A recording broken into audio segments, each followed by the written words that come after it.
Hello and welcome to day 22 of the 365-day meditation challenge, where I challenge myself to meditate for an hour for an entire year. Today was a very long day. I have made two courses and I am spent. It's very, very late. But I don't think I feel more tired than when I didn't make the courses. Like, sure, I was a bit more anxious because I needed to make the courses, but on top of that, I didn't really feel much more tired. In fact, I think that making the courses has actually made me more energetic, more vivid, let's say. I definitely cannot come up with a subject to speak about as easy as usual because I've talked for 2 hours in the courses, but it feels fine. I don't think I'm more tired. It's just late, so I guess I would feel as tired if I did nothing. That's one of the craziest things. Like, you end up working quite a bit during some days, and in other days where you don't work, just because of the things that you do, just watching videos or whatever you are doing, it just zaps you of energy as if you spent 6, 7, 9 hours working. And sometimes the work is energizing, so that's a good thing to think about. To think about the fact that sometimes the energy that you need to work is getting spent anyway on other things. So, yeah, I should be calling it creating less than work, because it's not really work. I'm actually creating. The work part I've delegated to an editor that I have to meet with tomorrow. So that's why I needed to finish the last two courses, because I need to meet with him tomorrow to give him the footage to edit the next 6 courses. And I have to create 6 more to finish this batch of courses, 6 months of publishing, and also have to make 12 more intros. And then I'm gonna need to start publishing them because I'm quite late on that.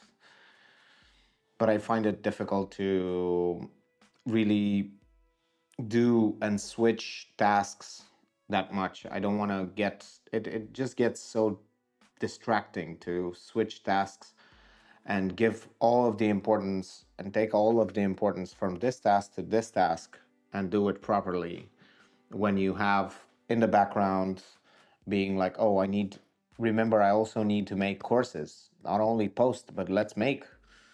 So I kind of batch it all together, the same kind of tasks, even though sometimes I end up not producing the best work, but I include that in the um, strategy, as in I tend to not publish about 10% of the courses that I don't like. And yeah, sometimes I end up publishing a course that I don't like and it's performing quite well. But sometimes I just don't want to show myself with that kind of course because I feel like the end result is not as polished or as tight as it should be. I'm doing 2 sessions of 31 minutes. This is my beautiful timer. I love it. And I'm going to start it now.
And there you go. The meditation is over.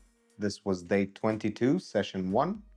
I have one more session because I'm doing 1 hour and 2 minutes. I give myself 1 more minute per session in case I need to drink some water or I get a bit distracted. I can center myself back. And I got distracted quite a bit by thinking of what am I going to do after I finish the next 6 courses and I finish this batch. Of course, I still have to do a bit of posting. Let's say I have to post the courses in the next 6 months, but I was wondering, what am I going to do? What's going to be my next project? Because I do like having a goal and a project and some targets to hit that are not outside of my control. They are just in the grasp and I can work on them no matter what. That it's nothing to do with the outside world. It has everything to do with what's in my grasp and what I have control over. I don't, I have goals that have to do with things that are outside of my control, like money, like success, and things like that. But they are not goals, they are targets. And the goals have to do with what I can do, what can I output, what can I create, what can I work on to get to that target. And even if I don't get to that target, or Walmart, I'm just joking, of course. If I don't get to that target, at least I did something that I am quote unquote proud of, and I feel appreciative that I did it.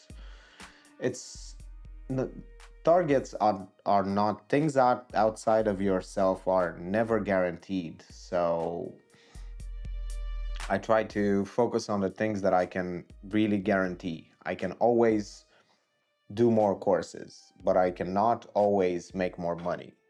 So one is in my control, one is it's not, because from course to money, there's a lot of things that need to go well to really be successful and have that target accomplished.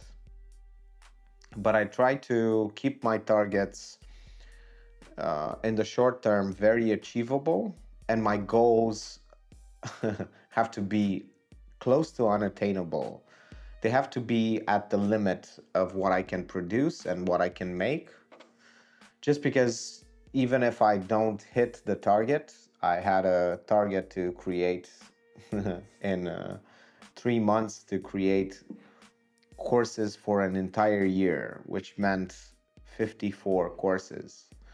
This was my second year of making courses, and 2 years ago. And I ended up making just 22 courses. Was that bad? Yeah. Was it great? Yes. Because I made 22 courses no matter what. No matter how many courses I made, even if I wanted to make 54 and I ended up making 22. Just because I just could not output more. I had this limit for my creativity. And I then edited them, posted them, hired someone, things of that nature. And it was an experience that, even though I failed at my goal because it was highly improbable that I would succeed, then I still made about 50% of it. And looking back at it, it's good that I didn't make 54 of them, because I learned other things by taking a break from making courses, by doing other things, getting a job, getting a loved one, getting into a relationship, and things like that, which I think I wouldn't have had the time or the opportunity to do if I had so much work on my hands. So, yeah, it's a cliche to say, shoot for the stars, you might end up on the moon. But when it comes to goals, if they are in your control, try to make them a bit more than what you can take, just because it will force you to think differently. It will force you to, how do I make 20 of these, or how do I make 30 of these, will be entirely different than how do I make 3 of them or 2 of them or 1. You will start to think of them as different types of problems, and you will find better solutions by making bigger problems for yourself. I call them quality problems. And I think that's enough rambling for today. Thank you for watching, and see you in the next one.